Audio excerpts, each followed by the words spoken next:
Hey Ellie, how are you? Hey, Aman, I'm good, thanks.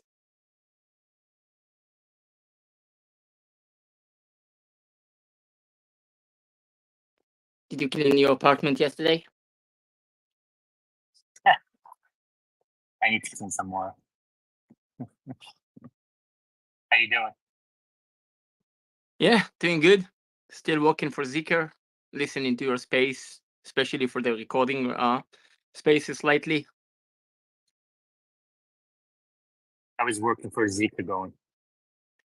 It's really funny, to be honest with you. People oblivious to what's going on in the car market, car industry.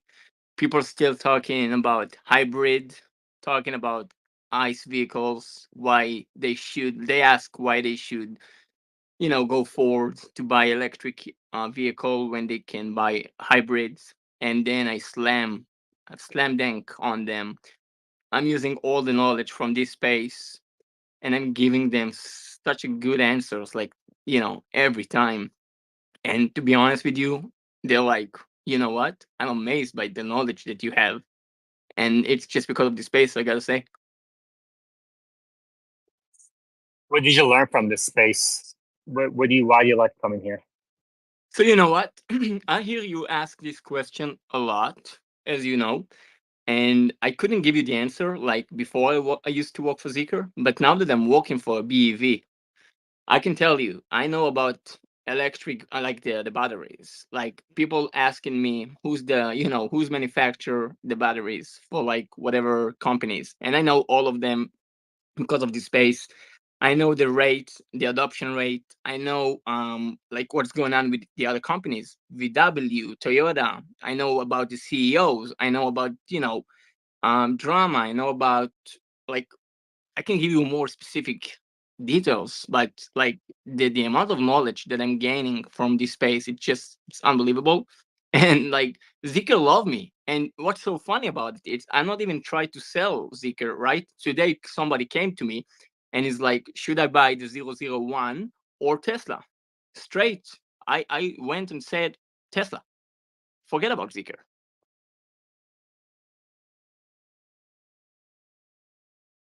And what reason do you give them? Well, to be honest, when they just want a better car, I'm going with Tesla. Like I'm what I'm saying is better technology, better future, better prospect. But sometimes people just want more of the car, more features, more of a vehicle than a software and brand and autonomy. And when those people coming to Zeekr, I'm like, yeah, sure. Because by the end of it, they can get a Model S in the price of like the 001 is almost very similar, like almost one on one, the Model S, only that it's half the price. So when those people want more, but they don't care about technology, this is when I'm like, yeah, you should go with Zeekr.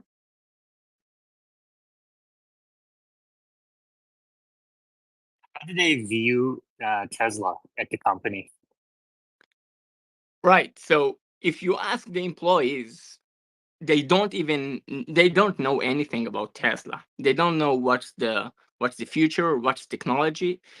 But when you ask the customers, a lot of the customers coming with Model 3, Model Y, they want to upgrade, they want to trade in their car for a Zeekr. And once again, the thing is, Model 3 and Model Y is a naked car. This is the wording they use. And when they get 001, they get more of a car. Now the employees, they're like, well, Tesla don't have CarPlay. Tesla don't have like Android Auto. Tesla doesn't have HUD, like heads up display. And that's all they have. That's all they have in their arsenal. And they have no idea about Tesla. So this is where I'm stepping in and I'm like, look, guys, you have the best car. But once again, if you want to buy Zeekr, I will give you all the information.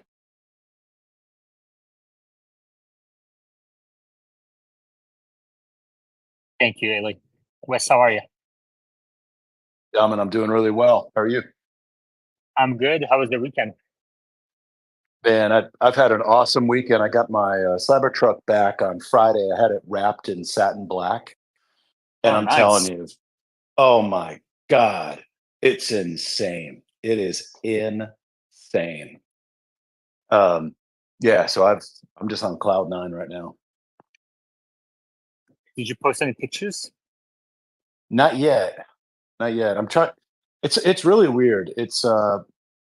I'm getting some hate, a little bit more than I would expect, and it's just really strange. I think this vehicle is so amazing that when people see it, they agree, but I don't know what they're thinking, but it's not like, oh, this is, I don't know. It's just strange. It's really hard to describe.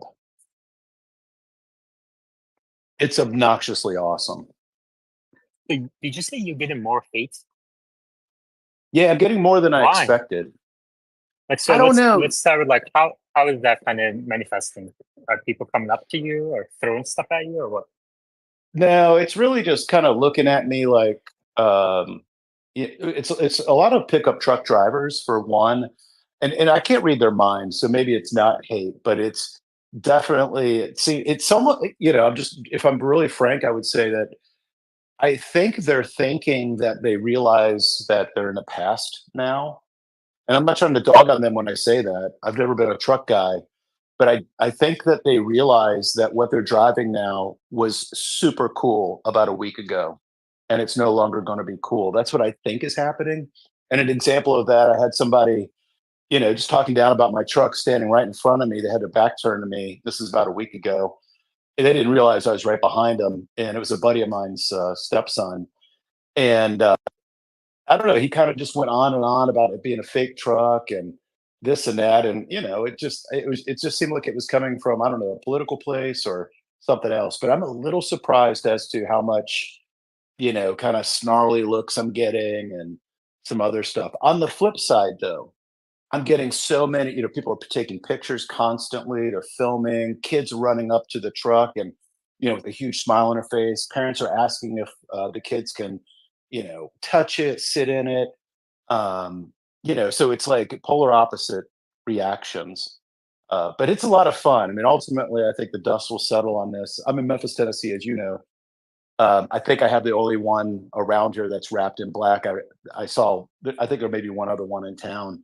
So one of the downsides is when I leave my house and I go out, like you can't mistake this vehicle. And I'm getting the sense that people are like, "Oh, that guy drives through here." It's because you can see it's the same vehicle, right? I don't know. It's beyond words. So the hate you're getting for your Cybertruck, is that mostly from people who own other legacy trucks, or just kind of general public people or people that you kind of meet because of the Cybertruck? All three. So people that I know really well, some people that I know kind of are give me the kind of the cold shoulder, like like they don't want to, like, maybe I'll park near them and they see it for the first time and they don't want to talk about it, but you could tell they're, you know, it's on their mind or whatever, but they don't want it seems like they don't want me to feel like I have this kick-ass truck or something. And so something's going on in their head. You know what I mean? It's just weird. It's just bringing out some strange reactions from people, more negative than I would have expected. But definitely truck drivers, and some of them are really cool, by the way. Some of the pickup truck drivers are, big thumbs up, big smiles, that kind of thing. So it's just mixed, but it's again a little bit more than I anticipated on the hate side. How are you?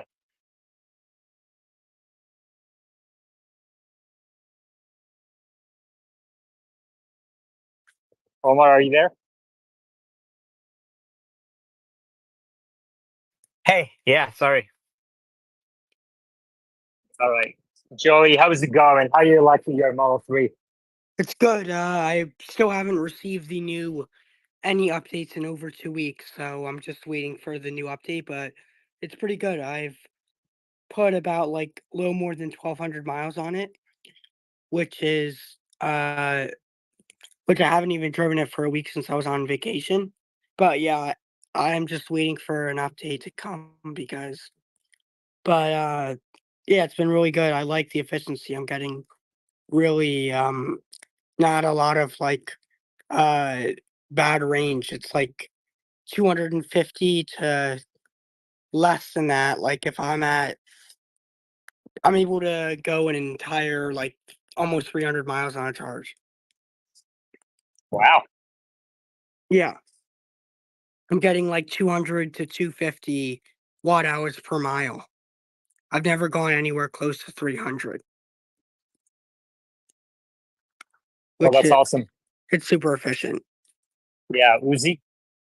I was thinking about what Wes was saying.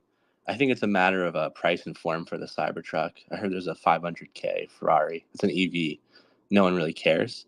I think it's both price, and maybe that's like a FUD thing, but then the form is so novel that it's exciting and polarizing. Kelly. Thanks. I have a silly question for Omar. Omar, a lot of people ask me about why Tesla doesn't have CarPlay and Android Auto. I know it's a stupid question, but I don't know what's the reason behind it. If you can share, I would love it. Thank you. Well, CarPlay and Android Auto were really invented because the software on cars was so bad that you didn't want to use it. But Tesla just makes software that's actually good. So rather than using Apple Music through CarPlay, for example, they've got an Apple Music app built into the car. So it's always kind of this weird thing with CarPlay where you've got two different UIs, right? And you're switching back and forth between one UI and the other. So that's kind of a pain. You really just want to have one UI that's actually designed for your car, that knows how your car works and is laid out for your car. For example, you need to see the autopilot visualization. You need to see the maps with the superchargers. You can't see that in CarPlay. So they want to own their own software ecosystem. They want to vertically integrate it and provide you that magical Tesla experience where they control everything. And CarPlay and Android Auto are really when the automaker doesn't know how to do software. So you have to call in Apple or Google to save you from them.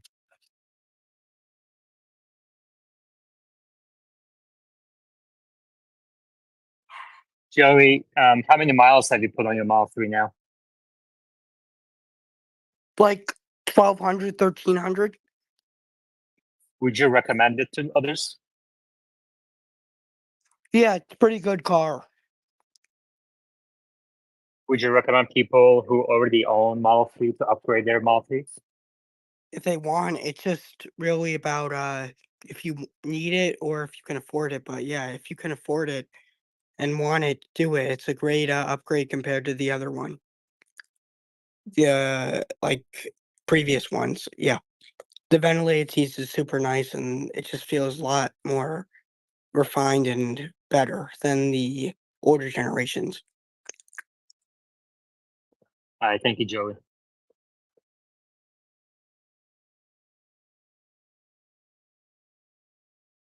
Grant?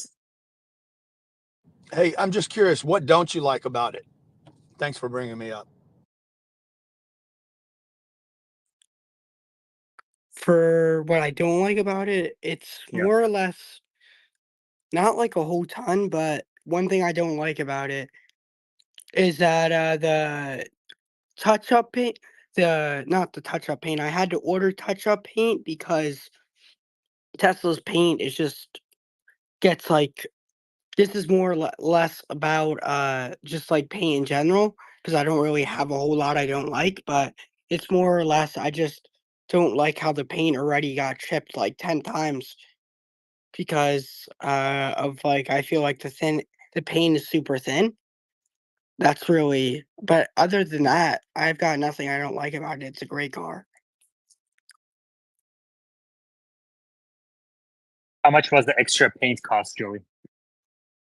I actually got a stellar deal. It was actually when Tesla a couple weeks ago dropped like a glitch on a Thursday for like they dropped all these inventory prices, got like discounted. So I actually got ultra red before Tesla switched it to like because there was a glitch in their system where everything was discounted. So I got it for $10 for a $2,000 paint upgrade.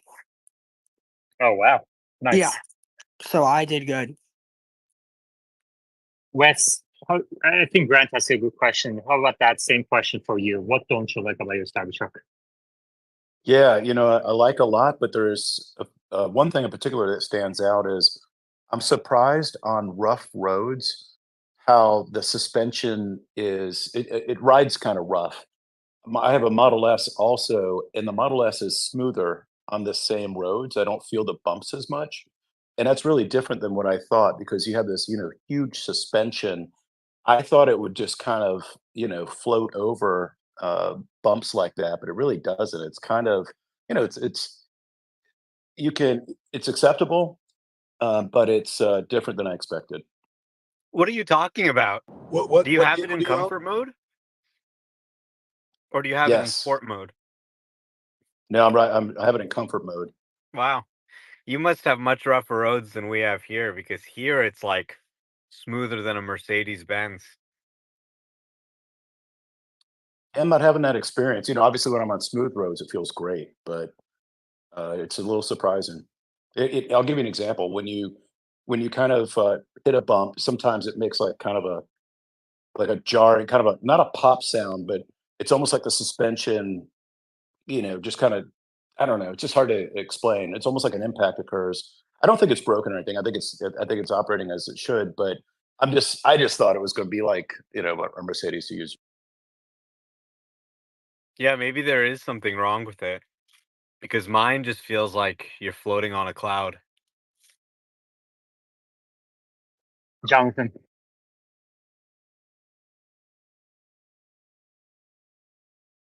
Jonathan. Joey. Yeah, I actually had something I wanted to mention. It's from a previous question about what I didn't like. Actually, I hear a very faint rattle from the armrest. It's actually a known concern on the new threes. When you lean on it, there's like a very slight rattle noise that is actually people are experiencing. That's like really actually an actual thing that annoys me when I drive. Ellie. Does the subway truck lower itself and getting to higher when it goes above a certain speed, Omar and Wes? It does. Hmm. Well, yeah, I mean, based on the mode it is, it'll basically stay in medium or low ride height. In sport, it stays in low. In comfort, it stays in medium. And when you get out, it automatically lowers itself to entry mode as low as it can go. Then when you start it up, it raises itself to whatever position you set. Omar, what do you make of this feedback from Joey and especially Joey? So he mentioned the paint on the Model 3 is a little thin, maybe chipped, so he had to get an extra paint and also a bit of a rattle, which is something that we've heard from Fremont production before. And these Model 3s are obviously being produced at the Fremont factory. And the Fremont, I mean, Tesla has been operating there for, more than a decade now. Do you think that will ever change? Do you think things are improving in terms of the quality of the production? Or do you think the future of Tesla is more about Giga Texas, Giga Berlin, Giga Shanghai? Well, I think that so with the vehicles that they have, the new Model 3s, I think they're probably the best in terms of noise, vibration, harshness, that type of stuff. But a lot of people who are new to EVs, they mention, little things like, oh, I can hear something from the armrest or something because they're not used to having such a quiet car where it has no engine. So every single sound anything makes, you can hear it. Whereas on a gas car, the thing's making all kinds of noise, but you don't hear it because there's this loud gas engine, you know, with all these explosions happening that you don't even notice like these little things. So you can't make everything completely silent all the time. Obviously, you don't want to have any noise, any vibration, any harshness. It's annoying when there's some type of rattle. sometimes the service center can fix it for you. But it's often just something that people who are new to electric cars mention. It's like, oh, I'm hearing this sound or that sound. And the bar is really much higher for electric cars in terms of making sure every part is really, really well secured. So, I mean, that's never really been Tesla's core competency, right? Somebody's not, especially not from the Fremont factory, people aren't necessarily buying it because, oh, this is going to be better put together than a Mercedes or a BMW or something like that. But they're really doing pretty good. Like my new Model 3 Performance, just looking it over, just looks great. No sort of panel misalignment issues, anything like that. It just sonically, it's so quiet in there. Seeing the old Model 3 Performance, it's really an enormous improvement, and I think they're going to continue to push in this direction. But at the same time, it's just always kind of going to be kind of something that you notice coming from a gas car. Some other brands have put like fake engine noise and stuff, but I like just listening to, the silence personally. And then, on the paint, I think I usually get a ceramic coat on my car. So they usually just sort of put this layer of clear ceramic coating on it. And then you've got this extra layer that can protect your paint. But it's paint. I mean, they also have a mud flap accessory if you drive somewhere where there's a lot of rocks in the road. Definitely put that flap accessory on your car. So if your tire kicks up a rock, it kind of gets caught in the flap rather than, hitting your car body or something like that. So you can take steps, to protect your paint and make sure that it's even stronger and lasts a really long time. The ceramic coating is also hydrophobic, so water kind of washes right off. But ultimately, it's a car. You're going to use it.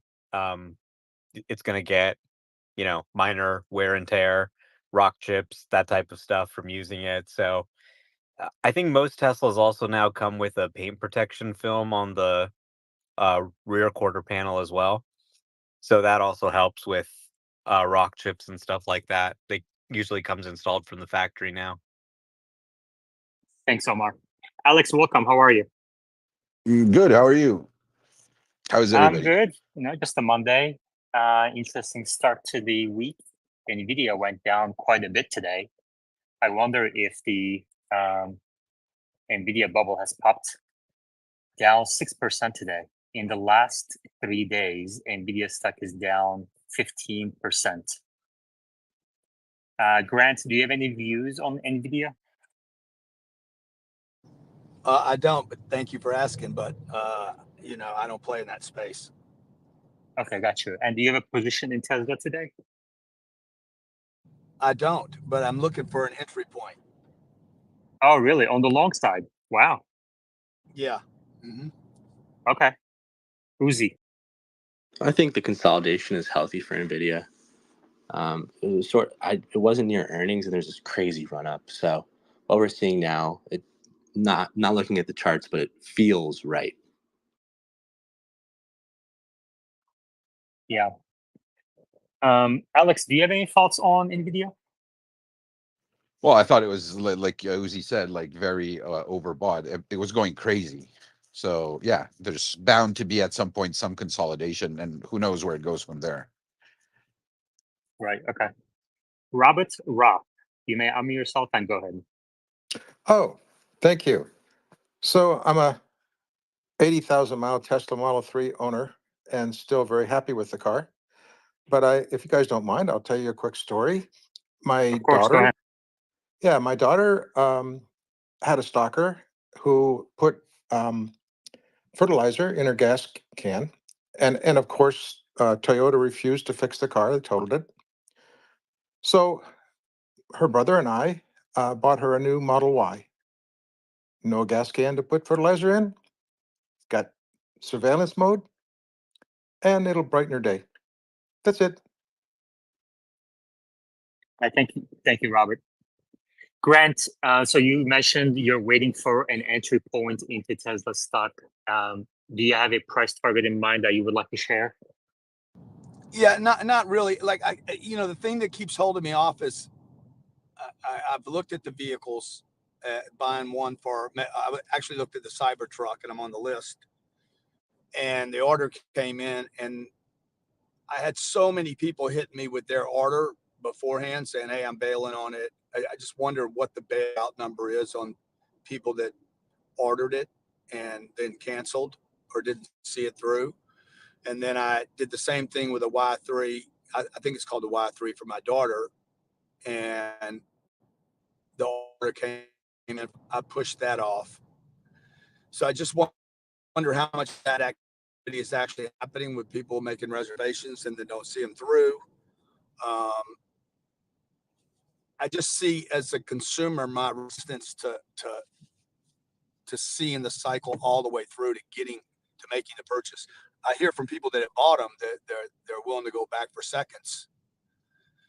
But I'm just trying to understand the company better from just the car, from it being a car company to something more than that. But look, I'm a coward investor. I'm a real estate guy, so I invest in things that cash flow. And I admit that I am a coward when it comes to investing. So I've missed Nvidia. I missed all the big tech stocks. And I don't understand how these companies are valued today. Like maybe I just come from a different era where I just can't make sense of some of these prices. All right. Well, thank you for sharing. Uzi. I think, Grant, it's a categorization question of how you're looking at Tesla. We had some debates where Tesla's just an EV car company. Some of it's where it's the largest AI play, and some of it is about humanoid robots. So that's what I think you should look into. And then on top of that, for real estate, there's the question of like parking. And if you have these fleets, is parking really important? So Tesla might become more and more relevant to what you're into. I think he left. Yeah, I think it sounded like he was driving. Sometimes when people are driving in this space, they may have connection issues. Sammy.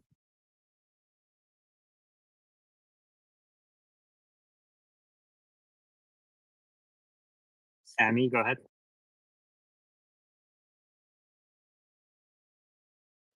All right. Any questions, comments? Please request to speak. Wes? Hey, I just want to say something to Omar. Omar, you mentioned that you're keeping your stainless right now, and you're okay with it being a little dirty or having some fingerprints and that kind of thing. And I just had mine wrapped in black satin. I don't know if you were on yet when I mentioned this earlier, and it is out of this world. It's an upgrade from stainless to the point at which I had no idea. But I just wanted to say I highly recommend you doing it. I'm sure you've seen some being in California, so you can make your own judgment. But wow. Yeah, I'm definitely planning to get it wrapped in black. I've just been waiting for um a moment where I can afford to pay them to wrap it. But I'm probably going to have it done pretty soon.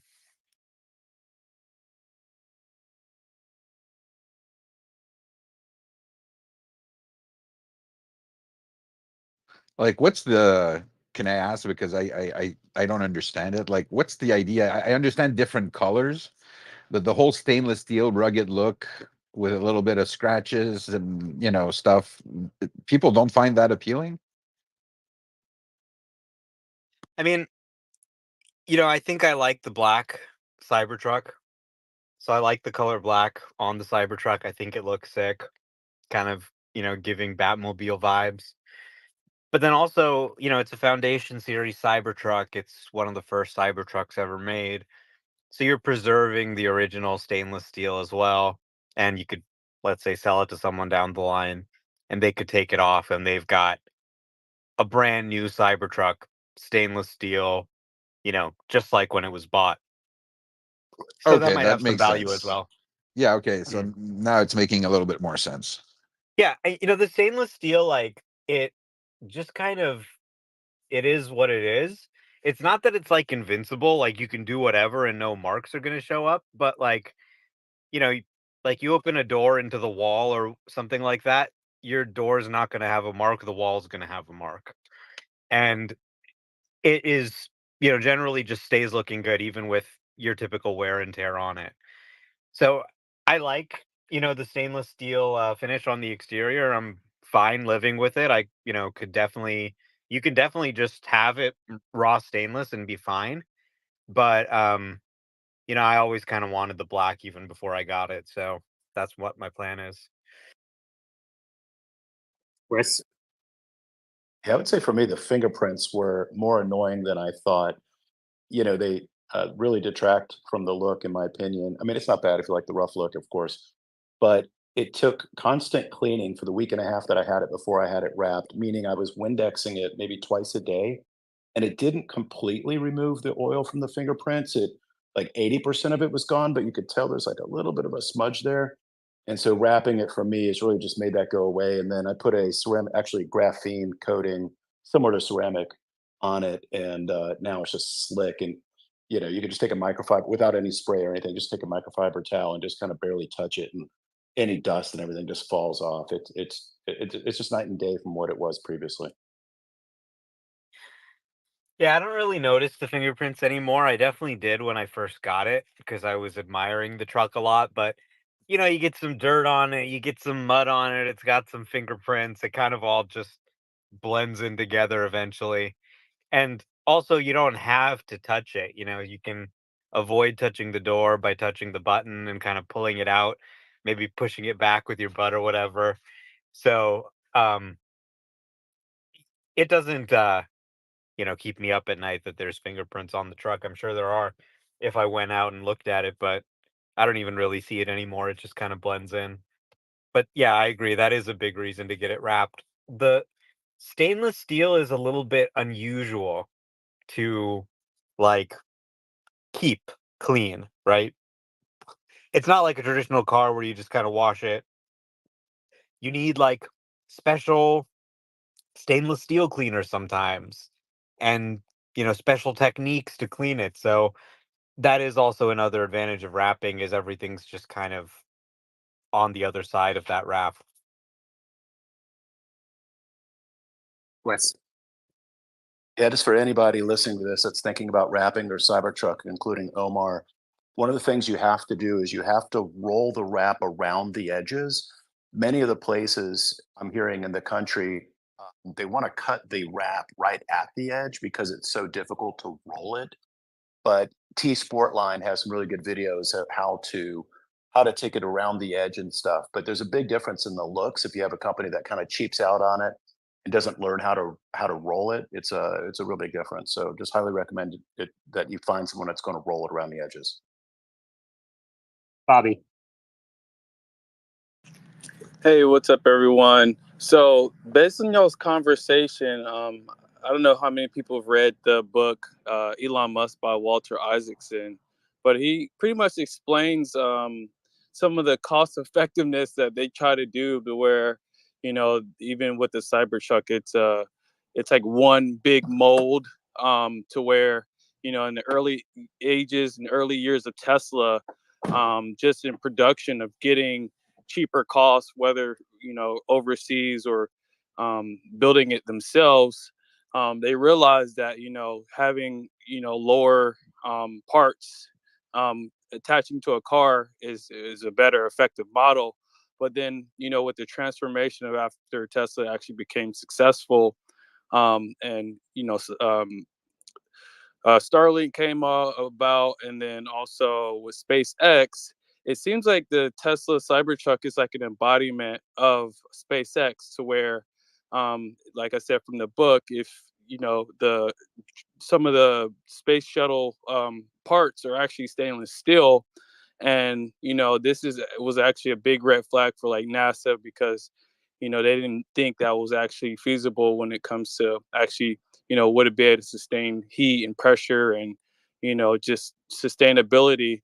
But Elon Musk and his team figured out ways to where diameters and the thickness of stainless steel was actually applied to some of the space shuttles, to where I see it as almost like a representation of like the Earth version of what they're trying to do in space. So Okay, yeah. thank you. Phenomenon, go ahead. Hey there. Omar, I was the one that reached out to you a day or two ago. I just wrapped my truck with what was meant to be a nod to Starship and the heat tiles. I think you gave me a wow on that. I appreciate it. And I just have to say, I really appreciated the look of the stainless, and I didn't want to wrap it right away. But I have to say, over a little bit of time, I just felt more and more compelled to do the wrap that I'd been thinking about, and I'm really happy I did. The company that did it is giving it a lifetime warranty and said to me, "Look, if this doesn't work out the way we did it, we'll redo it." But they did cut the wrap at the edge instead of wrapping over over the edge.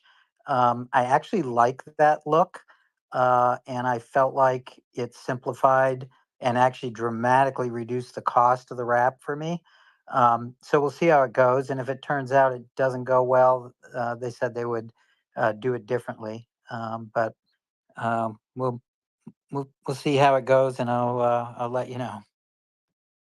Thank you. Machine, welcome. Hello. Speaking of giving a wow, Omar's mom. No, never mind. What I really came to say was the Cybertruck, I think, is going to be a super success in Brazil. You may not know this. Alex may know this. 99% of Brazilians live in favelas, where just everyone has guns, machine guns, just robbing everyone left and right. And if you had a Cybertruck, you go through there and you can finally protect your family, and we can make something of this country. This poor, poor country of Brazil could become something. Alex? None of that is true, but it's true that Brazilians really do like their pickup trucks. So yeah, Cybertruck Well, would that's be good. like massively popular over there. Yeah, I don't think a lot of people have realized what a hit Cybertruck actually is. Like, it's a really good vehicle.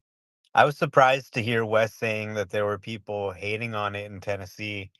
Here in California, the reactions are pretty positive. People are excited. They want to ask you about it. They want to ask you what it is. A lot of people don't know what it is. They don't know that Tesla makes it. Hey, can I let my kid, take pictures with it? Asking you questions about it. Definitely a lot of questions at superchargers from other Tesla owners. But I would just say to Wes, if somebody's hating, just take them in for a drive. Like, let them just drive it around the block. Let them see the steer by wire, the technology. There's nothing else really like it. And I think that's why it's climbing the sales chart so fast. Even at $100,000, it's now selling the Model S, the Model X, the Rivian R1T. And I think before the end of the quarter, it's going to be outselling the Rivian R1S and the Ford F-150 Lightning II, and it'll be the best-selling electric truck. And of course, they're not stopping there. That's just the start. I think long term they want to outsell the gas F-150, and it's I think really kind of only a matter of when. So with the Cybertruck, it's really big. It's really comfortable. It's like a living room on wheels. So as people spend more and more time in their car with autonomy, your car becomes like a flying couch that can take you wherever, a portable living room. And I think more and more people are going to choose a Cybertruck just because as you spend more and more time, that value of having a larger vehicle just increases. And I think long term, we're talking, 5 to 10 years. I see a scenario where Cybertruck and Cyber SUV actually are selling more volume than Model Y in the United States. Machine, did you hear Omar say it's really big, really comfortable? That's why you're. Never mind. Well, listen, hey, Wessex. I just went in the shower. I'm in the shower. I'm naked right now, so don't talk to me unless your mom's there. Okay, Wessex. I just want to thank Omar for saying flying couch, because that I will now steal that line. That is amazing. Thank you. Uzi. Well, I was curious about what happened with Elon in Brazil with the judge. Would that affect Cybertruck there or any cars? Well, yeah, of course, like there's as much political divide in Brazil as there is in the US. So if if you're on the left, the communists or the socialists in Brazil, and you have Elon, like, saying what he says and everything, yeah, if you're a pickup truck lover, you're not going to be talking about Cybertruck. But I'm saying overall, like, controversy aside, Brazilians really love their pickup truck, like going on the beach with them and partying, their friends in the back and all that. And Cybertruck is like no other pickup truck. It's not even the electric part, it's just the look, and it's all about for them, the look of standing out and looking cool. Okay, great. Admiral. Hey, thanks. I just recently got invited to take order of the or place my order for the Foundation series. Obviously, there's going to be a time limit to order one of those, but do y'all think there's going to be a time limit on just a normal Cybertruck order? What do you mean a time limit? To where you can actually accept or place the order for one? My understanding is there is no time limit on Foundation series orders. So a lot of people get this, they think they have to do it right away. You can wait a month, you can wait. I mean, obviously they're going to stop doing Foundation series at some point, and then the non-Foundation will be available. But there's no gun to your head that you have to take the truck just because you're invited to configure. So make the decision that's best for you. If you want a Foundation series, then I would put your order in now because they're going to start doing non-Foundation next quarter. But if you just want to maybe get a better deal, then and you don't care about waiting a little bit longer, then the non-Foundation might make sense for you. And that's going to be really exciting. I think a lot more people are going to be ordering Cybertrucks when that one comes out next quarter. Cool, thank you. Machine, what do you think the non-Foundation production start is going to do to orders?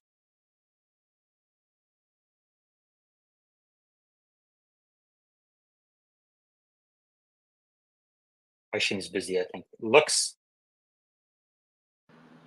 Do y'all think that the social media groups are able to handle most of the information that you're sharing here now? In other words, are the new owners satisfied with the communication about each model from their social media groups? Thank you.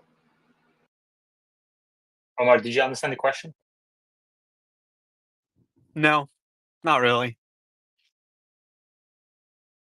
I gotta say, I didn't understand it either. Yeah, Lux, can you maybe try again? Sure. So for the last 10 years, I've been studying y'all and the social media groups, but the new owners that come in and have questions about mud flaps and paint chips, do you feel like most of their questions are answered in the social media groups? Because y'all are very active and I see questions answered. I just wanted to know if y'all thought the new owners were having their questions answered in the social media groups. Is it easy for the owners to get answers? Wessex?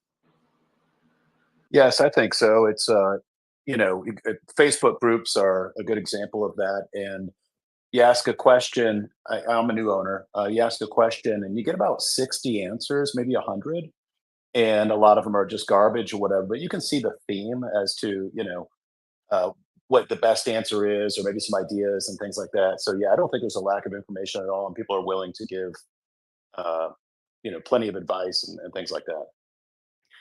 Yeah, I mean, actually, since the very beginning, since the earliest days of Tesla, they started doing owners groups, the Tesla clubs of Silicon Valley, of whatever. And with electric cars, it was so new. There were so many different issues that people had to figure out. So that's kind of where it started. I mean, today they're a global company. You can see, obviously, there's groups on X, there's email groups, there's Facebook groups.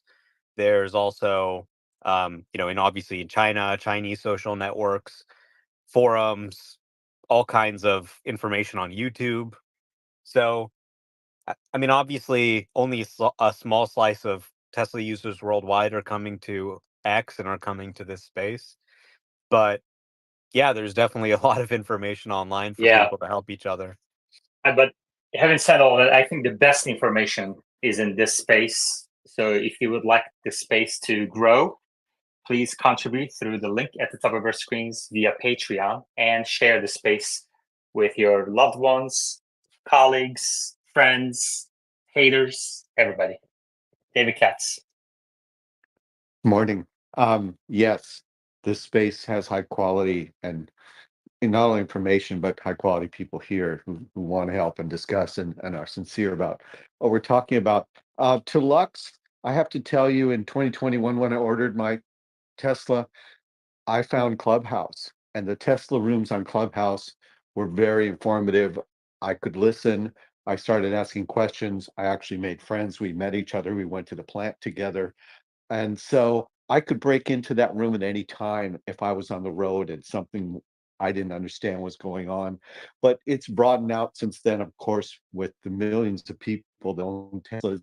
And as others have mentioned, the Facebook groups are good. You get a group of people who don't like this question being asked all the time and maybe might give a sarcastic answer, but we're there to help people. I belong to 5 Facebook groups. I belong to groups. I don't have a Cybertruck, but I like to see what's going on in their groups. And I mean this very sincerely. I'm going to say something. I hope it's not taken the wrong way. But many times Teslas are owned more by men, probably by what, 75% men, would you say? I don't want to put a figure on it, but ladies are buying it too. Women love it. Women love speed as much as anything and are great drivers, but sometimes they need more patience with an answer. And there is something called Tesla Divas, and that is a women's only group that will answer any question, no matter how beginner, and with sincerity. So it has broken down to different segments to help almost everyone's needs. Yeah, David Katz, good point.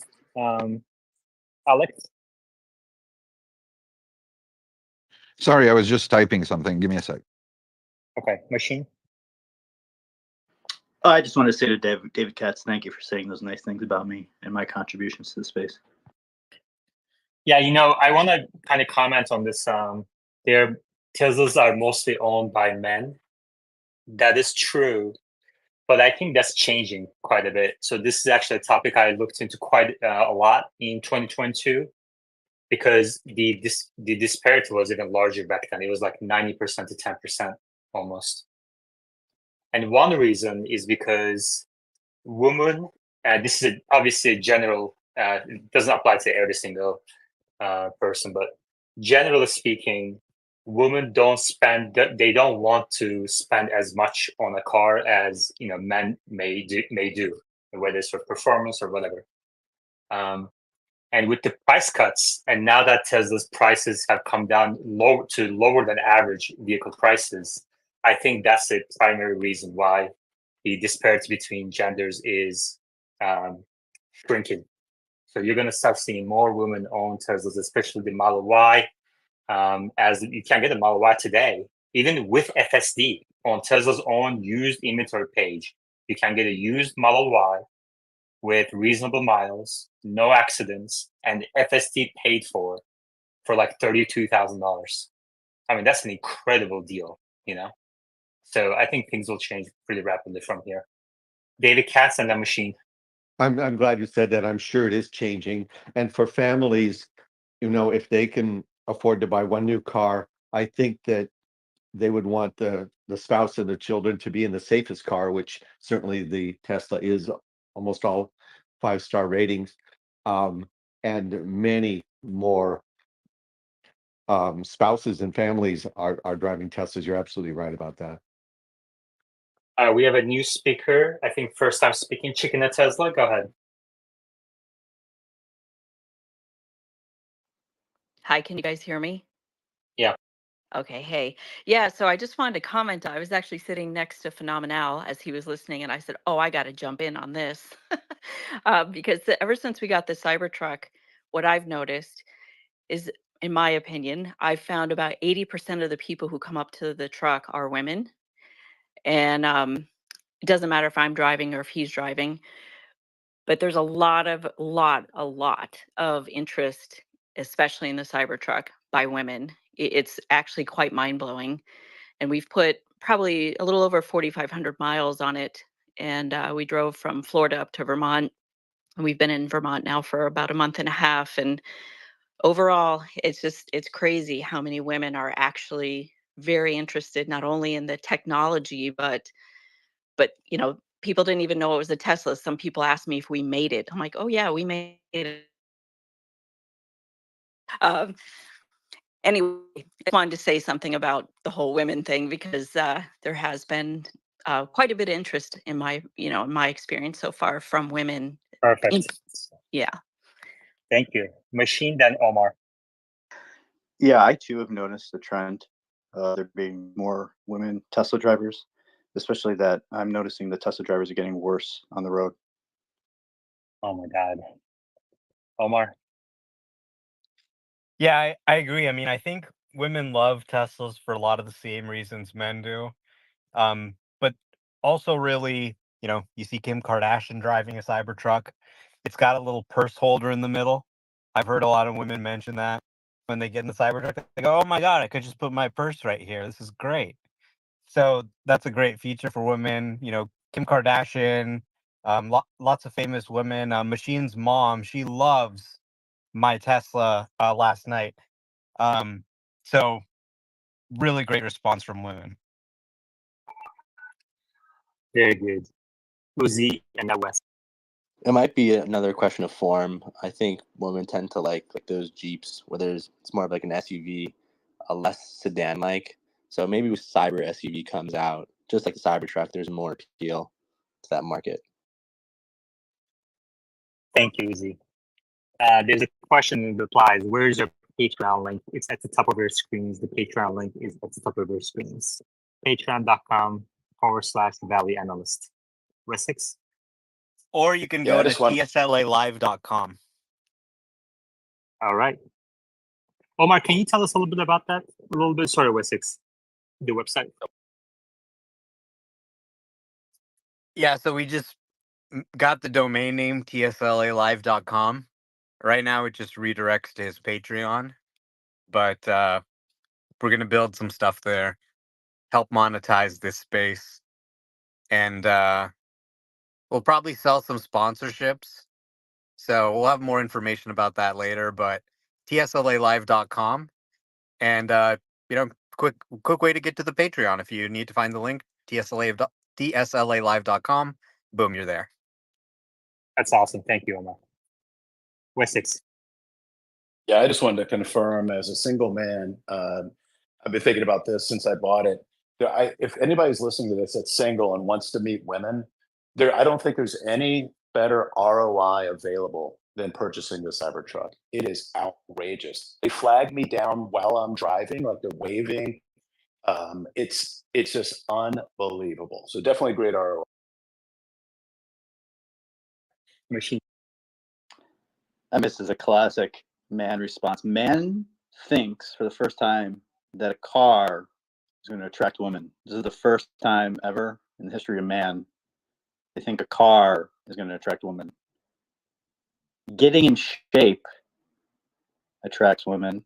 Being educated, reading also attracts women. However, you are from Tennessee, so yeah, actually, maybe the truck is what attracts women there. You offended Brazil, you offended women, and you offended His mom. He offended his mom because she's yeah. like going after Cybertruck guys like crazy. Yeah, and then Tennessee. Wessex? Yeah, one of the things I like about Machine is he's very funny, in my opinion. And I've always viewed people that are funny as intelligent until now. One of the things I like. Rule. Yeah, one of the things I like about Machine is, there's nothing I like about Machine. Well, I appreciate that. Having a good sense of humor is one thing, but I appreciate people who can take a joke. And I think a lot of people, it's a filter. The people who are left in this space can take a joke. Some other ones, well, they couldn't. And right now we've been testing Alex, and I feel like Alex has opened a page ready to block me, and he's just deciding, am I going to go too far? And wondering. But I think he's done a good job, so I commend you, Alex. The only thing that bothers me about you is that you don't have a check mark. Like, do we need to start a Patreon for you to get a check mark or something? Why Because I usually don't follow No people check with. mark, no hardware 3. Why am Yeah, it's I like paying money? Why would I pay money? I should be getting money for what I provide. Why am I paying money? This makes no sense. They will give you money if you get a exactly, check mark. exactly. They're It not gonna pays give for me money. itself. I have no followers. No, I'm dude, just paying money. they did. Listen, you got this so wrong. I'm telling you, the check mark is actually a really good investment. You get all these reply boosts, lots of impressions, and you qualify for the 5 million impression. Like if you try, you qualify for the 5 million impression much easier if you get a check mark, especially if you get the premium plus. And then once you do that, and you qualify for 5 million impressions, you start getting ad revenue share. Okay, and the ad revenue share pays for the check mark multiple times over, and then you just keep getting money after that. It's really, really a no-brainer, honestly. This is for people who, I don't know, do the math, maybe it's possible. This is for people who end up wanting to tweet a lot like you, and then you end up like you where you have stupid polls that are like, what do you think Tesla's price is going to end this week? Who are you voting for? I just see you No, listen, spamming polls left and right. that's wrong. That's just wrong. You just don't know what you're talking about once again, in this space's history, which seems to happen way too often. You just open your mouth about topics you just don't understand. Okay. That is if you want to like actually make money like a living wage kind of thing, you may have to do some of that stuff. All right. Engagement farming, whatever. But even if you don't do any of that stuff, like I think you have how many followers now? Let's see. 2,400 followers. When you started coming to this space, you had like 10. All right. Even if you have 1,000 plus followers, you're going to make money if you have check mark and apply for the ad revenue share that pays multiple times over for the cost of the check mark. I guarantee you. Well, I'll look into it. Even like I was on vacation for 2 weeks. I don't think I tweeted. Maybe I gave a few likes, but like zero content, and I got something like $60 in that 2 week period that I didn't do anything.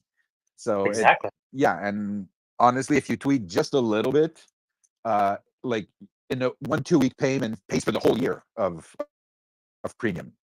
So well, exactly. $60 in 2 weeks of doing no work is a Brazilian's dream. No, seriously, look into it and let me know if you have any questions about the premium subscription or premium plus subscription. And then on the other hand, man, you are supporting, X and their effort to protect free speech. I mean, that's a real good cause on its own. And if you think about it in terms of like Tesla's history, people in the early days of Tesla, when they were buying Roadster, Tesla's company was very new, just a few years old. Even during the Model S years, the 2010, 2011, 2012, 2013, you had to really support the mission to justify in your head to buy the Model S versus alternatives. And that is the stage I think X is today, in the Model S stage, where you're supporting a cause. But on top of that, you're also getting paid for the content you're tweeting out anyway, multiple times over for the cost of the monthly subscription. It's a no-brainer. Wessex?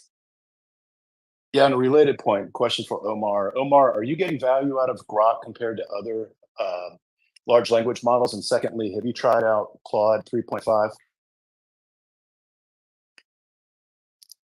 I don't use Grok except for questions related to X. I've heard that Claude 3.5 Opus is the best model around right now.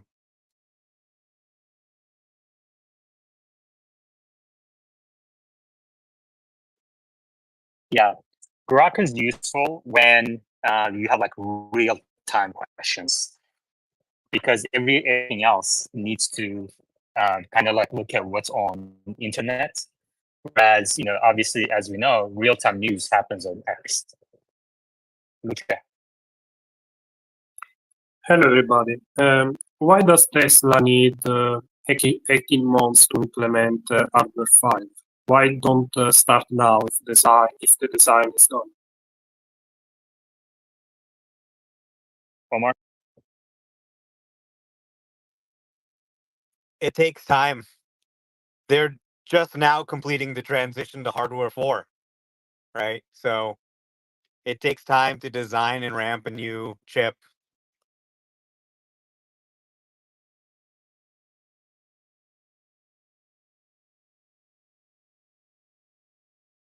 Machine.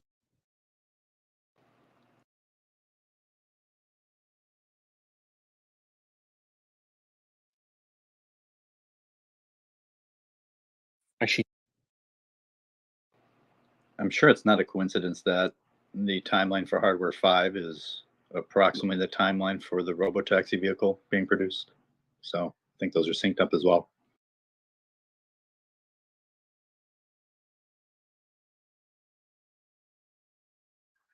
Okay, so It's a lot of time. They designed everything, just start. So it seems a lot of time to me. yeah, Lucia, it doesn't. These things don't work like when you say just start and just it doesn't work that way. Come on, how many years have you been around Tesla? These things take time, like Omar said. It's like saying, hey, why don't they just make the iPhone 17 this year? They already designed it at this point. Well, they just released the iPhone 15. Now they got to start gearing up to manufacture the 16, then the 17. Yeah, West. I would imagine there's also a certain commitment that has to be made to Samsung, the makers of the inference chip in the cars. When hardware 4 came out, I'm sure Tesla had some kind of agreement with them that, hey, we want to commit to X amount of chips, and you got to work through that.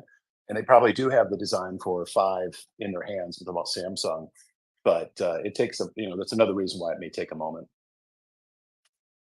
So I had heard that they actually went to TSMC and they were going to have TSMC make hardware 5. But then Samsung came back and said, please, you're like our only customer. We're losing all our customers to TSMC. Please, we'll give you like an amazing, amazing deal. And then they said, okay, we're going to do half of the fabrication with TSMC, half with Samsung for hardware 5. So that's the rumor. You have to understand from Luce's perspective as someone from in Europe, presumably Italy, everything goes so slow that they see a US company and they move so fast that they think it's instantaneous. Whereas in Italy, you want to design something, you go get someone in some small town with a piece of paper, and they're drawing out CAD on paper, graph paper. And then they got to get in their old bicycle, riding down the cobblestone hills to deliver it to the mailman, who then has to walk through the fields of Tuscany to deliver it to the construction worker. It's just a long process. So they see America, this great place where everything happens super fast, and they think it's instantaneous. So give them, be compassionate. Have you ever looked into becoming a writer? I think you'd make a good writer. My high school English teachers disagreed. They said I used too many commas. But what I realized in college when I studied abroad and I started writing emails to my friends is that when I was just sarcastic, everyone loved it. And they're like, oh my God, you're hilarious. And I just realized I just have to be an asshole. And then I feel at home.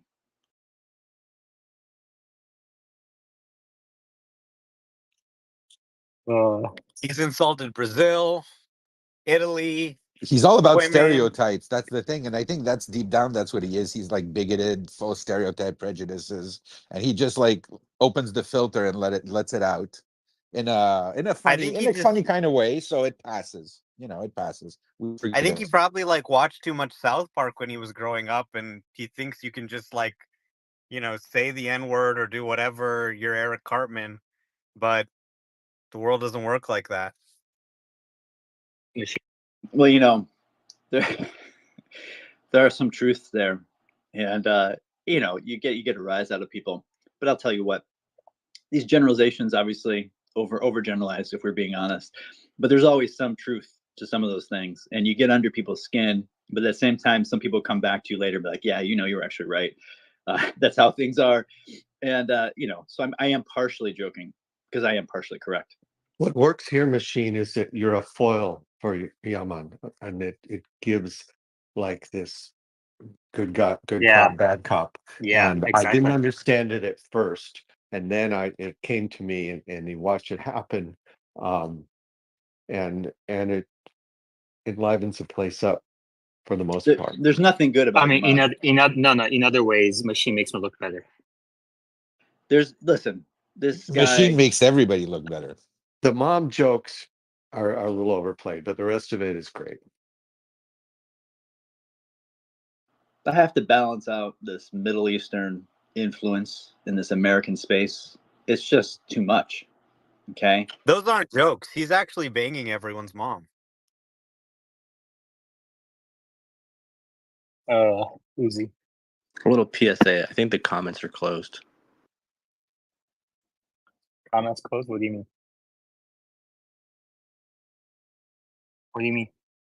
You can't post comments in the X chat. Oh, interesting. That's probably just you, Uzi. You've been blocked.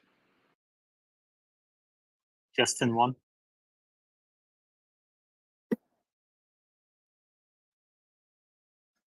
Yeah, Uzi, I'm getting replies. You made the YouTube chat? It must be me then, because half the people that are speakers are listeners. It could just be I was earlier. Okay. Justin won. Go ahead. Yeah. Hi. So on Saturday night, I was driving around downtown Chicago on Lakeshore Drive and saw somebody had a Cybertruck with glow tape around the edges of the panels. Looked pretty cool. Like glow in the dark tape. It was reflective too, so it was really distinctive. It was kind of neat. Second, I drive Uber, and there was a pair of Cybertrucks on the near west side in front of a trendy nightclub.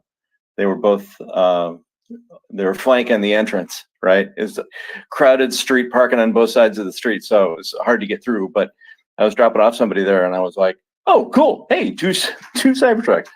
So they're being used for advertising for. I mean, it's doubtful that the people that the nightclub owned the Cybertrucks, but they could rent them on Saturday night for a couple hours to drive traffic into their place. It was just kind of funny. Machine. Yeah, actually, Alex's mom bought me glow in the dark tape to put on my crank, and she had this game called Hide and Seek. Interesting. Yeah, I was trying to be serious here, but obviously this space is kind of caustic. So. Kind of caustic? What does that mean? Are you cursing at me? I'm saying it's caustic. That's a chemistry term meaning basic and not acidic. But yeah, that calls for caustic is acidic, isn't it? Caustic is the opposite of acidic. It's basic. Alkaline? Yeah. Wiships. Well, But thank you for teaching me a good word today. Feel like I'm in an SAT class. Wessex? Yeah, even with glow in the dark tape on it, she was unable to find Machine's crank. All right, let's switch. While we have Omar and Machine and Alex and David Katz on the boards, and I think that's my political group. Let's go to Lake City Sky first. Lake City Sky, go ahead. Hello, I was wondering, is this an appropriate forum to bring up concern with a FSD problem? Yeah, go ahead. All right, we have a Model Y long range. It's got a January 24 build to it. We're in the middle of a cross-country trip now. Colorado, we're in Maryland, we're heading up to Maine. Put about 6,000 miles on it since we got the car a couple months ago. The problem with the FSD that we've had, especially in Colorado, is it's failing to recognize 65 mile per hour speed limit signs. So where we've got roads that'll go from 45 up to 65, the car won't let us go over 50. So we have to disengage it. And then another problem that just occurred on our way here, US 36 through Indiana has overhead flashing yellow lights at the intersections. And it's a 60 mile per hour road. the car read those as yellow up until we were right about on them, and we had two abrupt braking right at the intersection there. So we had to disengage the FSD there too. Are we looking forward to some time where we might get an update that addresses those problems, specifically the 65 mph? That's really annoying. Omar? So you said it's reading the speed limit sign wrong on the highway and it's not letting you adjust the speed higher? That's correct. It's actually before the last update. We've got the 12.3.6 now, but before the last update, we would pass a 65 mile per hour speed limit sign and it would show up in the graphic, but the speed limit on the car wouldn't change. It would still read it, keep it at 45. Now it's not even recognizing the signs when we pass it. And then maybe it's a setting, but it's limiting us, of course, to 5 miles over posted speed limit. Yeah, we just disengage it then because we can't continue on the road at 45 in a 65 zone.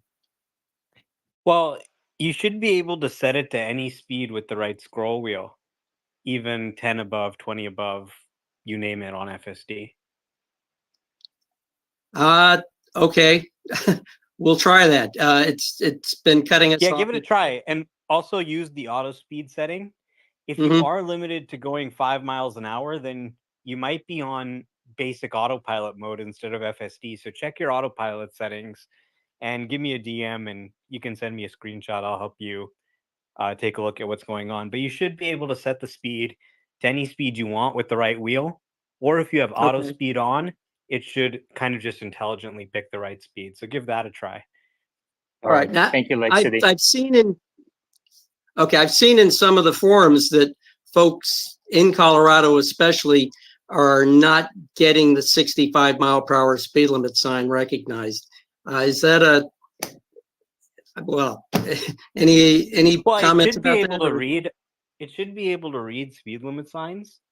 But even if it doesn't, you should be able to adjust the speed to the correct speed anyway using the right scroll wheel. Okay, thank you, Lake City. Yeah, Marcus. Yeah, Lake City, I just want to say that you're not crazy for seeing that. So there's a major highway, Highway 14 in Wisconsin, that goes down from like a 4-lane highway down to a 2-lane highway after the interchange. And the V12 stack actually takes over and the auto set speed starts to kick in and where you can't modify the speed limit. I've seen that on a handful of highways around Wisconsin, so I'm assuming there's some locations geographically that also have that particular issue, and it's just something we got to work through. Okay, Wes Anderson. I've got some input on this. Actually, this weekend I drove between Goshen, Indiana and Indianapolis on State Road 15. And guess what happened? Every time I passed a State Road 15 sign, I went from 55 to 15 miles per hour. I could adjust it, like Omar was saying, with the roll wheel, but it was kind of a pain. So the vehicle was picking up a state road sign, which did look pretty much like a speed limit sign, except it didn't say speed limit. It just said State Road 15. So I'm assuming that the car was reading the sign incorrectly as a speed limit sign. That's it. Yeah, a lot of people have mentioned issues like that. The speed limits definitely need to be addressed. I think it's really still using the old code. That hasn't changed much. So hopefully they can put some attention into handling those speed limit sign issues because it can be really annoying when it reads a speed limit sign wrong like that. Yeah, and I was on 12.3.6 version. Machine. Yeah, I'm sorry. Is this V11 highway code or is this FSD code reading this? This is Wes. I was running full self-driving 12.6 or 12.3.6 on a state road, not an interstate.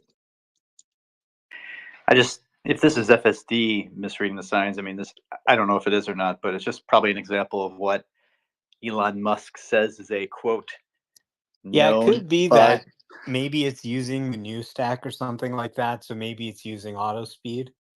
So maybe that's not why why it's not letting you change it. So you could potentially try turning auto speed off, but yeah, it sounds like it could be kind of a mistake where it's trying to use the new highway stack and maybe it's supposed to be using the old stack for the highway, but it's not identifying that as a highway. Yeah, I didn't have auto speed on in this particular case. Alexander. Interesting. Hello, guys. I have some information on FSD in Europe and a question in them. May take like 20 seconds. Is that okay? Yeah. Okay, so the question of why not FSD in Europe have been asked by me and by others. It's also a question that comes up from time to time. And the answer has always been like it's a regulatory issue. So I'm also doing some digging on this question. Apparently, as some people think, it's not actually up to the European Parliament to decide if FSD should be approved in Europe or not. It's actually up to the individual countries. So I dug a bit deeper and asked the Swedish authorities that are responsible for approving safety and ADAS systems, how far along in the approval process are you regarding Tesla's FSD system? And they told me that they have not received any request from Tesla to approve their FSD system in Sweden. So what do you guys think about this? I mean, Tesla's been telling us it's a regulatory issue. However, how can you know that when you don't even apply for approval? Well, there's nothing to really be approved right now. As it stands, they're really waiting for them to pass some changes to the regulation around system-initiated maneuvers. So system-initiated maneuvers means rather than the user saying I want to change lanes, the system can come up with the idea to change lanes itself. Without system-initiated maneuvers, there is no FSD, right? FSD just doesn't work. So once the change around system-initiated maneuvers is approved, then they can actually go and apply to be approved within that UNEC framework. Until then, they're going to begin EU testing in countries that aren't within that framework, such as Norway and maybe some other countries, I think, that are in the Europe area, but not necessarily bound by some of the same restrictions. They also have some of their employees testing it.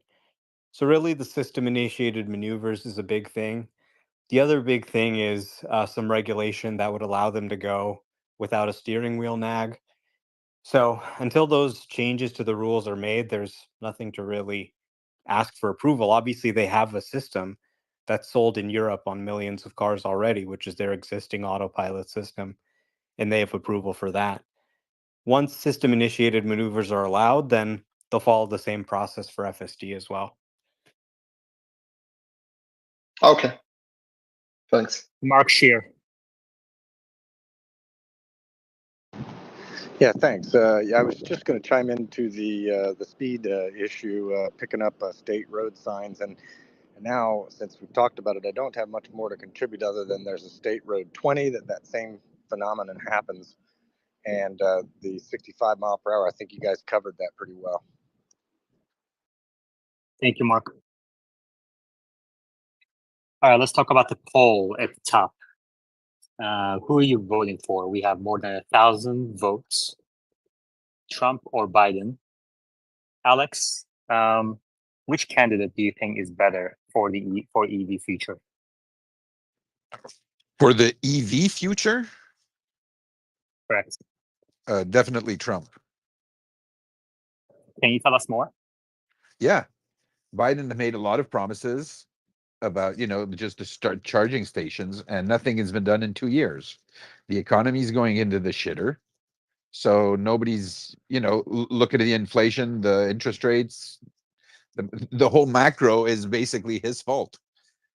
And you heard, I don't know if you guys heard with Meet Kevin, Kathy Woods, what she said. First 3 years of Trump were the best that any president the economy has ever been.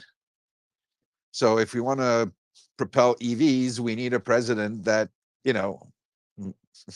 makes the economy, fixes the economy to a point where, people feel good about spending money and can get, loans and the whole thing working again.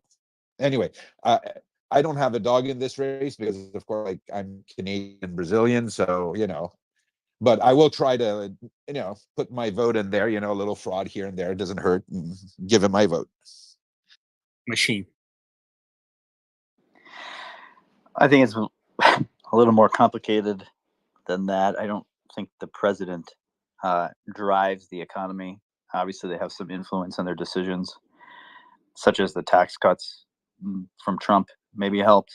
But at the same time, I think a lot of the issues with the economy were driven now based on COVID and the actions of the government and the Fed, which I think spanned both administrations. It's not clear to me, this inflation issue that happened, I think was a big part of it. And now we're suffering the after effects. So it's complicated because I would say Biden, of course, there's some incompetence with the money spending, but at the same time, if Trump takes away the tax rebates, which now the Model 3 again qualifies for, and the Model Y, and maybe some version of the Cybertruck, I mean, $7,500 is nothing to sniff at. That's a lot of quantifiable monetary benefit, which if it's taking away, is Trump really in other ways inducing people to be able to spend $7,500 more on a car? Like that's a lot of money. So I don't know. David Katz. Thank you. It's a good point, Machine. And what you don't know, the previous person not living here, is that we have two choices we don't really care for right now with elderly leaders. But Biden has been a friend, not maybe by accident, to the electric car by helping domestic production with rebates, with the Build Back Better and the IRS bills. And the previous president, is beholden more to the Middle East and more to old oil and production. And he's proven that time after time, and actually really been dishonest in speeches about the electric car. So we don't expect him to be a friend to the electric car. Fortunately, Tesla, as the lowest cost producer, is going to survive, and people love the product. Actually, the help for electric cars is seen as this administration's product, and so they have openly said they would take it apart. You are right that lower interest rates will help everything, because the monthly payment is what is important, and hopefully that will be achieved, whatever administration we have.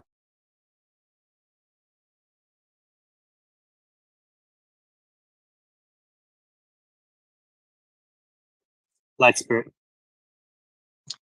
I personally think Trump would be better for the economy because businesses would be more active. They would feel more secure to take more risks.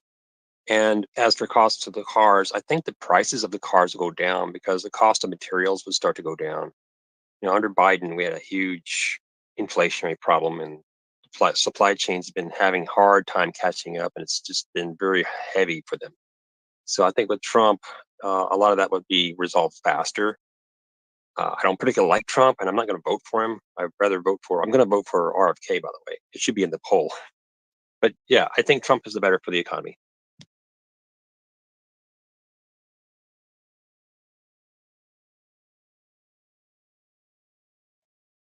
David Katz. Unfortunately, yeah, all the money we pumped into the economy because of COVID, it was over stimulus. Obviously, it's very classic economic. You put too much money in, you're going to have a heated economy, and they've had to fight hard to lower inflation. And if you take out food and insurance, inflation is more under control. But what people see every day in the grocery store, it isn't what they want to see. And insurance has been out of control too. So those are inflationary influences.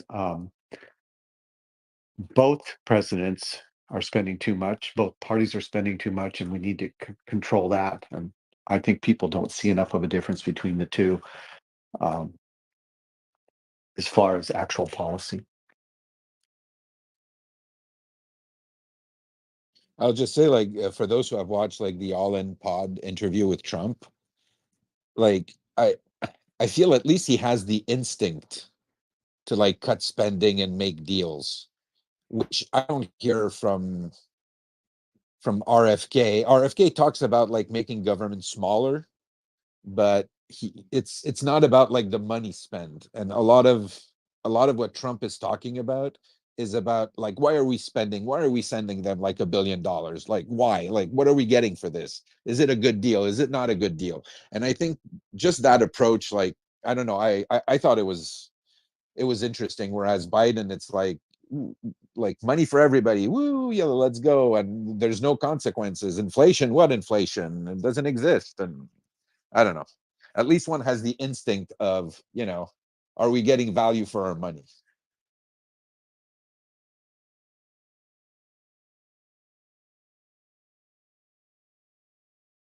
Uzi. I think for Elon, it's clear Trump likes Elon. Biden snubs him, so that's one thing in that direction. The contradictory fiscal and monetary policy, sort of head scratching, and then interest rates do affect Tesla deeply. Then there's the question of legal immigration. I think Trump is playing for highly skilled immigrants. We saw in the All-In Pod, whereas there's the maybe conspiracy or maybe not about the illegal immigration. And then with the Biden enactment, and then the last part is because foreign policy. I mean, from my point of view, ISIS was a big fear group when I was growing up, and then Trump sort of just blew them up, and that was wild to me. And you don't really hear about ISIS that much anymore, except for blue administrations. So that's another thing that's sort of swaying my decision making. No hands mode machine. Yeah, I think it's somewhat surprising to me from what I thought a while ago, but I definitely believe Trump's foreign policy has been much stronger than Biden's, and that is definitely something to. I didn't think, let's say, in 2016 or even a few years after. Now I'm like, damn, like he was right about this stuff. He was right about that. Another thing I thought that was overblown at the time was the whole building a wall, which is still rhetoric, but at the same time, the amount of immigrants that have passing through has like 10x in the last like 10, 15 years. Some insane. You don't hear this in mainstream media, and I just can't believe it. Like just from math, and some of the COVID stuff for sure. People didn't want to wish-wash away about his claims at first. You just roll your eyes, but he was right, and being right matters. And the mainstream media doesn't want to acknowledge those things. So I have a real problem with mainstream media, which is why I'm going to start my own Patreon and my own space, get a blue check mark so everyone can come to me for the real, true news. We have a question in the replies from Josh. Says, which president would be better for Optimus? Omar?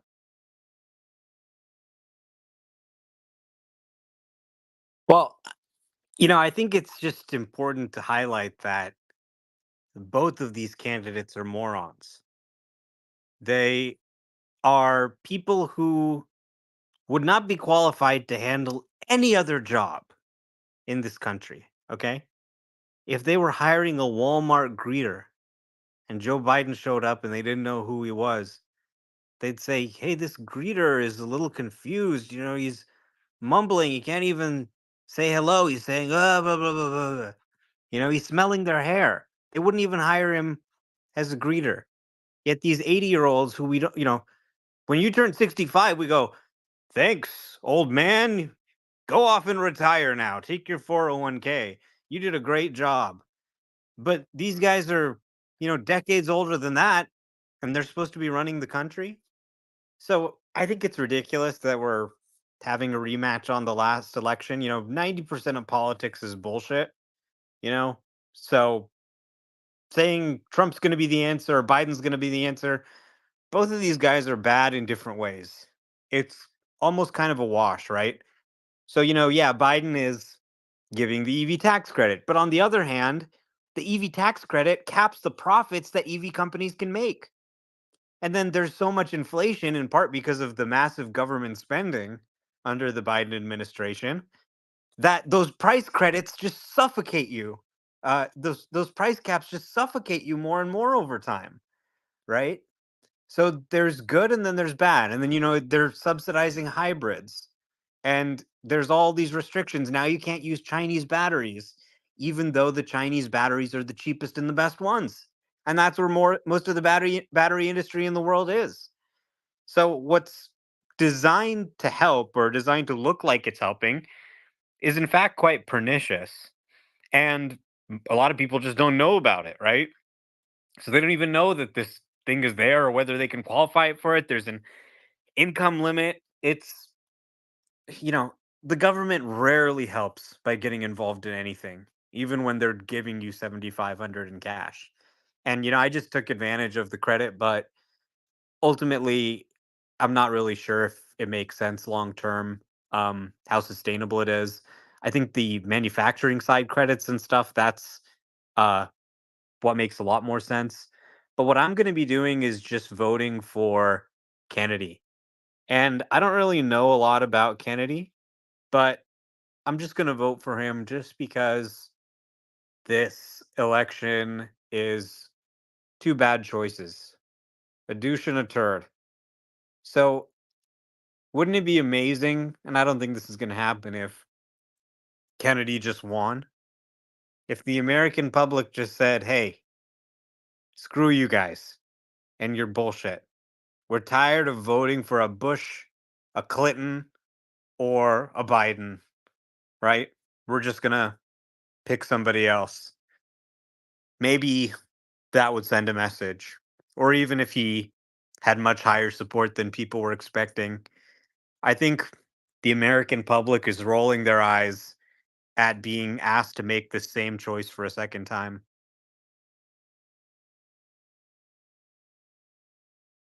This guy really talks for too long.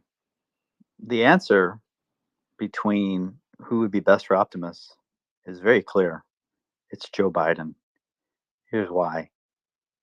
All the flaws we may see in Optimus, you put Optimus next to Joe Biden. When Joe Biden freezes and the Optimus is able to recognize something, you're going to be like, oh, that's not bad. When Joe Biden can't bend over to pick something up and you see Optimus gracefully pick something up from the ground, you're going to be like, wow, this thing's an improvement. And you already see in current form that Optimus will be superior physically from Joe Biden as a president, in terms physically, right? And mentally, probably pretty soon too.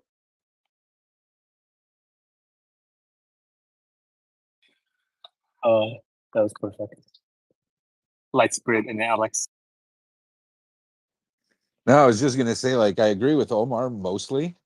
The only thing that I wish the US had was like runoff elections. So, I'm pretty sure people are making like the math that if they don't vote for Biden and they vote for Robert, it's like a thrown out vote, and probably there's a lot of those in the Trump camp too. So I feel like at the end of the day, it's going to be people. Yeah, I got to vote for my number.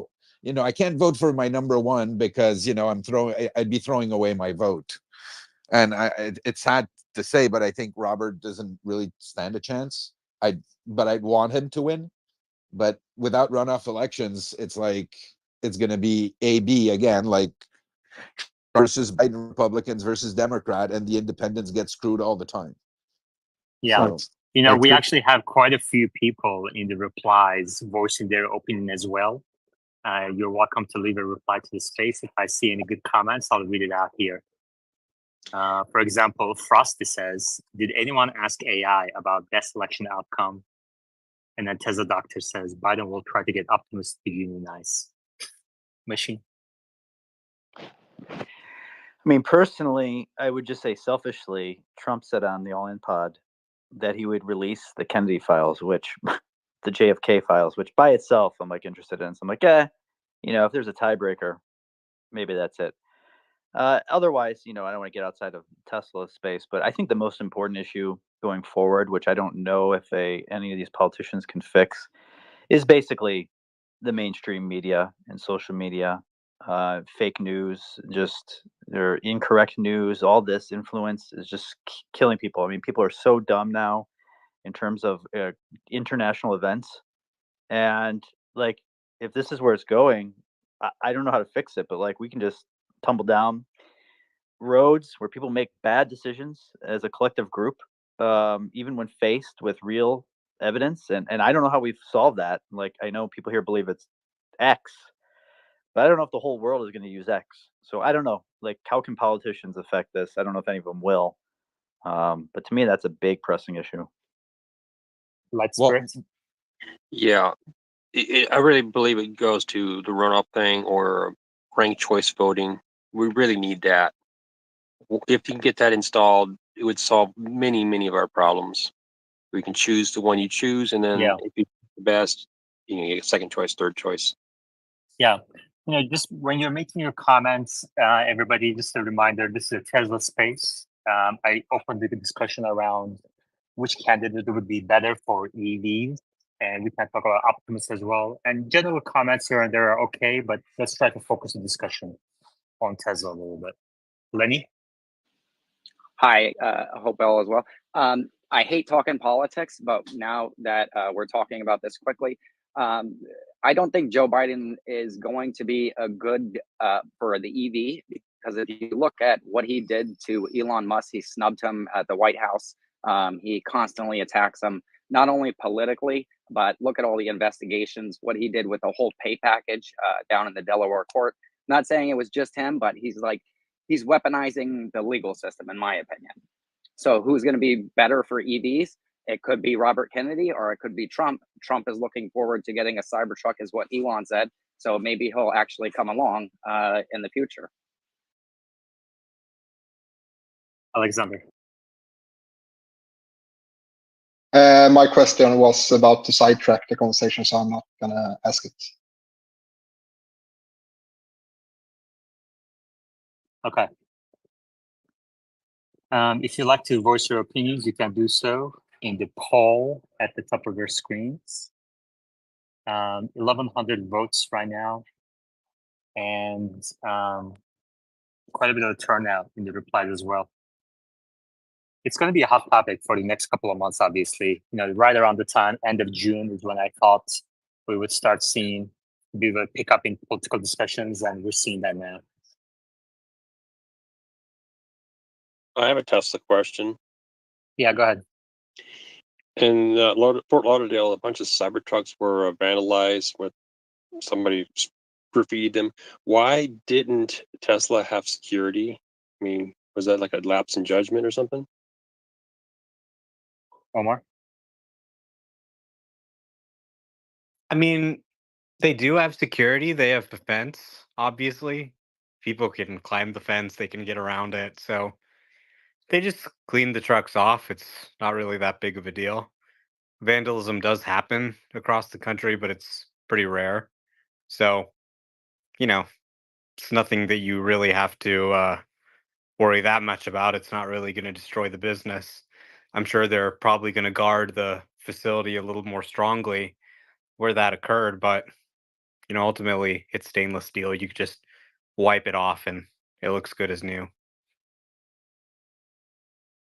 I thought it was weird they didn't have Sentry mode on all those Cybertrucks. That, they're looking for a suspect. They're looking, but there was like 50 Teslas there, all with cameras that could have recorded this from like 50 different angles, and they didn't catch anything.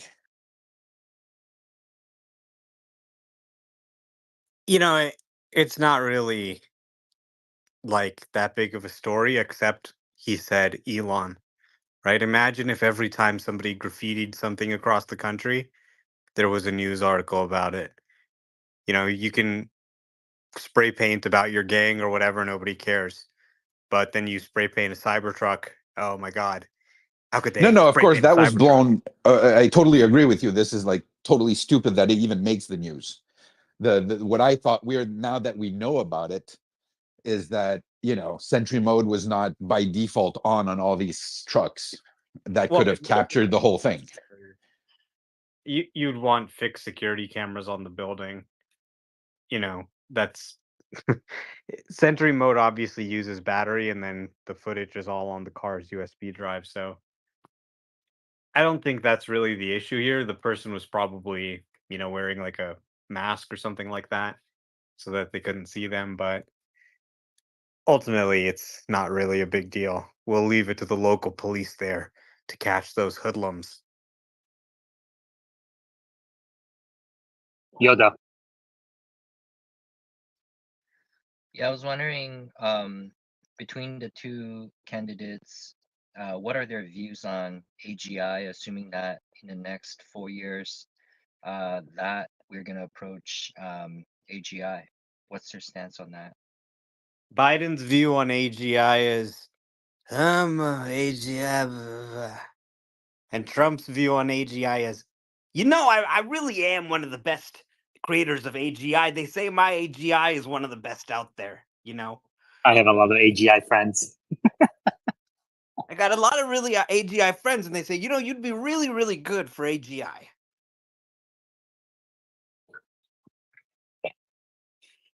Uzi? Well, Biden sort of acts like he's run by AGI. And then on top of that, I do think the X platform is a big pull for Trump, because if you have Elon with 187 million followers, and then you can siphon off like 50% of those, that's more than, I don't know, I can't do the math. It's a decent amount. And then you also have his word. I think Trump was sort of what Elon is on Twitter right now, and then Trump sort of banished himself to True Social.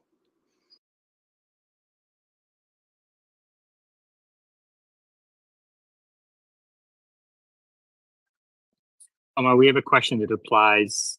Is there more information about someone getting stuck in a Model Y in Arizona? The article said 12-volt battery died after child was placed in the car. Did you hear about this? Even if the 12-volt battery dies, you can exit your Model 3 or Model Y by using the emergency door latch. Have you guys noticed that So there's a make lot sure of you learn FUD? where that is. Yeah, but have you guys noticed like the increase in FUD, like the research that, people that own an EV or want to go back to ICE, people getting stuck in their cars because it doesn't work. And this was like FUD back in 2018, and now it's like making a resurgence out of nowhere while legacy automakers are cutting back all their EV plans except Tesla. And now this FUD like reappears. It's like it feels like organized and not like grassroots information that's coming up.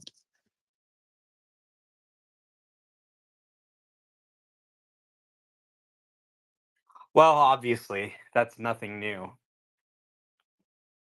Mary?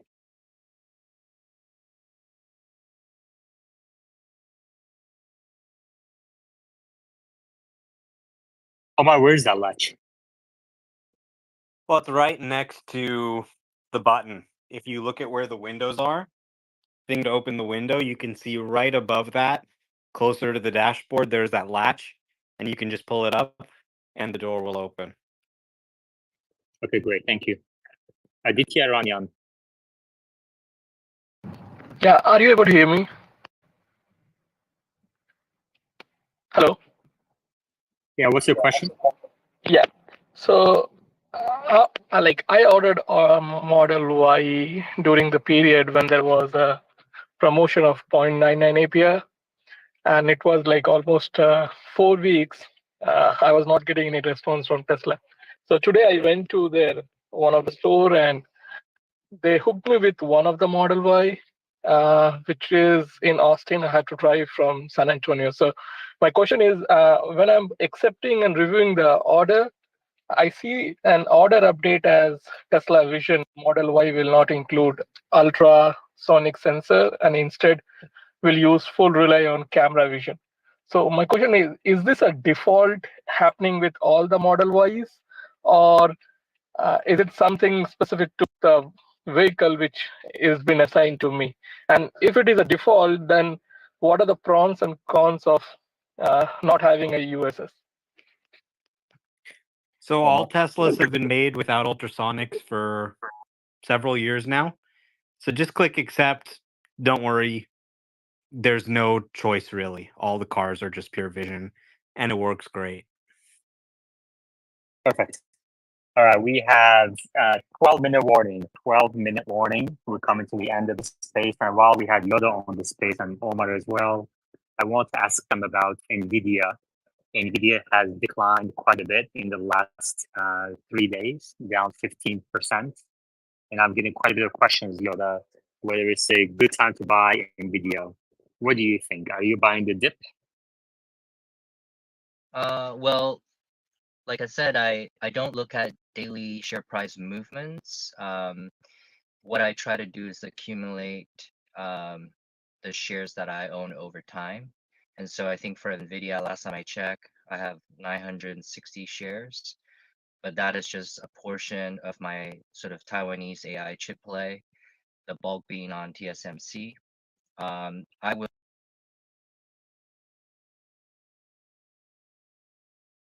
but that is just a portion of my sort of Taiwanese AI chip play, the bulk being on TSMC. I will accumulate by shifting my Apple stocks over time. That's a 6% swing. And so I would take those advantages. So as an example, later on today before close, I will probably make a small move. Thank you. Omar, what do you think about Nvidia's recent stock price decline? Do you think this is a good time to be adding shares? Don't chase a company like Nvidia that's on the run up. I mean, it may very well be that it's headed to 200 and you could get in here and make a lot of money. But generally chasing the same names as everybody else is not how you get outsized returns. Rather, find the next Nvidia that hasn't happened yet if you can and buy into that before everybody wants it. When you're chasing something like Nvidia that's running up and may continue to run up, there's a lot more risk of sort of overspending or giving out a valuation that doesn't really hold or continue to look as rosy over the medium term. Do you think the next Nvidia is Tesla? Yes, absolutely. I do. I see it as really the next phase in the AI trade that Nvidia is kind of step one in. So phase one, everyone buys the GPUs. Phase two, you have a lot of infrastructure build out and spending related to infrastructure build out. Phase three, AI enabled applications. That's Tesla. So, I mean, I just can't emphasize, yesterday I had to go to my friend's house in West Hollywood. We had to watch the new Game of Thrones thing. So this is, 45-minute to an hour drive each way. And this is just life in Southern California. You're just driving for hours. And so I got in the car, the thing drove me, hands free, zero intervention, 45 minutes there to West Hollywood, and 45 minutes back. I didn't have to do anything. So this is just so essential if you're in Southern California as an AI enabled application. I mean, it just makes your life so easier. You're like in this little pod car thing and it can just take you wherever. So I think as this thing gets released and as these new Tesla vehicles get out, they're going to do extremely well. And, I think Ron Barron said it pretty well. Elon replied to his tweet today. He said, in previous instances, when Tesla shares have underperformed during a discrete period, they have shortly afterwards reflected the strong growth of the underlying business, and the stock has appreciated considerably. We believe that'll be the case again. And they've got a link to their full letter. And I think it's so true. You hear these people all the time just on X like, what's Tesla's price action today? Why isn't it going up today? Why is it going down today? And they're just so focused on the noise of the day that they don't realize what you really want to be looking at is not what the stock price is, but what are the fundamental value drivers that are going to sort of cause that expansion in the future? And though you're not seeing it credited in the stock price, every day as they train that model and they get it out there and it improves, the fundamental earnings power of the company is improving. And at some point in the future, it often happens very quickly when you have that revaluation event, it's going to be incorporated into the business. I can't tell you when exactly that is, but I mean, we've seen this before. When it happens, everybody rushes in. It gets crazy. It's kind of like an Nvidia dynamic where, everybody's saying, "Oh my God, I got to get in." And most of the people who get upset, they actually wait until that happens. They wait until it starts shooting up and then they buy at the top. And then, it goes down a little bit and they get pissed. They blame Elon and they blame Tesla for doing that. But really, what you want to do in investing ideally is buy it when nobody wants it, when there's a huge fundamental increase in the business. And this is a fundamental increase in the cash flow generation of the business that we've never really seen the likes of before. Uzi. As usual, Omar killed it. I think of it as a failed philosopher as seeing the foundations. And then with that, there's this paradox I learned about called Moore-V's paradox, where the mind-numbingly easy tasks are like calculus and math, and the really hard ones is like walking for like a robot. So I think AGI or whatever Tesla is working on will sort of be the solution to that paradox. And so what's going to happen is we're going from the digital to the physical with sort of a SaaS play with FSD and with Optimus as sort of the brain. And there's a lot more with X and XAI in that relationship. But at the end of the day, it's going to be exactly as Omar described. It's NVIDIA first, then the applications second, and the more physical AI becomes, that's what's really going to distinguish Tesla from the other players. Thank you. 5 minutes to go, guys. 5 minutes to go. Alexander, go ahead. Yeah, I actually bought Nvidia stock in 2017 in the spring and sold it a year later with 150% gain and bought more Tesla stock. Imagine the pain now. Okay, great.